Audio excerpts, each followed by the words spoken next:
Bonjour à vous, chers choisis de Jésus.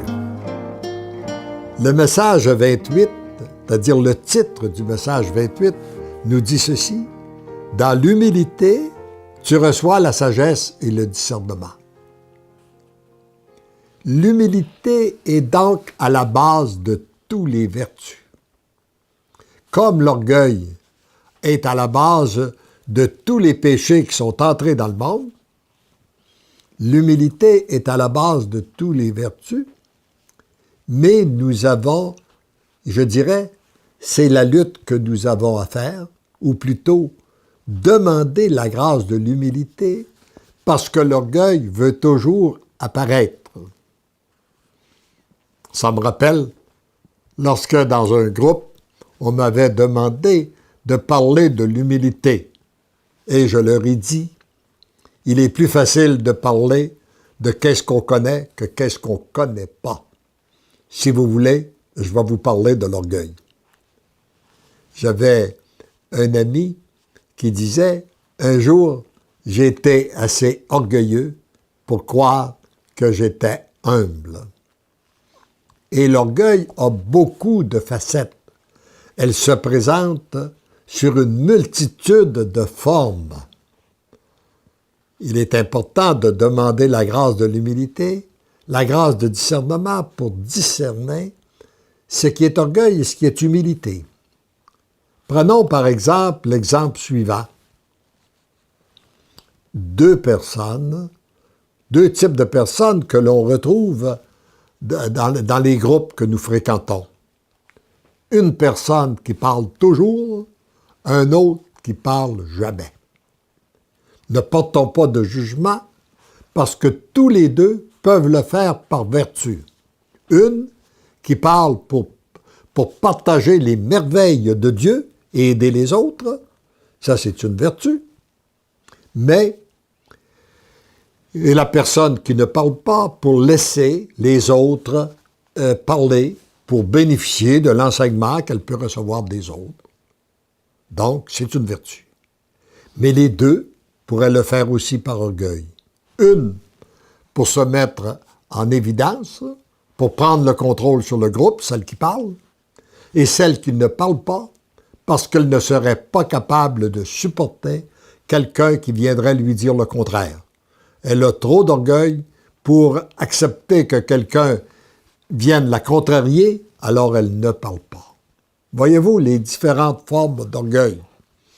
Dans un de mes voyages, dans mes périples en Europe, il y a quelqu'un qui m'a dit « Il y a sûrement autant de formes d'orgueil qu'il y a de sortes de fromages en France. » Et j'ai ajouté, peut-être qu'on devrait ajouter, les sortes de vin aussi, avec.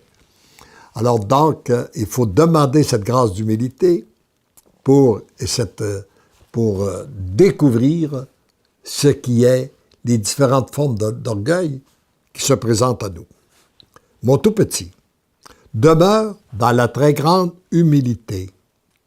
Plus tu descends dans l'humilité, plus tu t'approches de moi et plus tu deviens capable d'accueillir mon amour.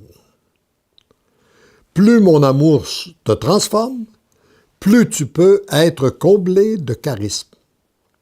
Plus tu es capable de capter la lumière qui vient de moi, plus tu obtiens la sagesse et le discernement que donne l'Esprit Saint.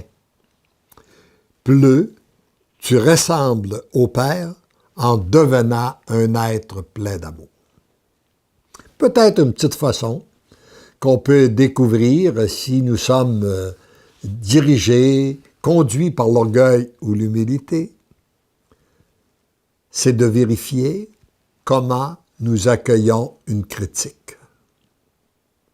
Est-ce que nous avons la même facilité d'accueillir une critique qui nous concerne qu'une critique qui concernerait les autres?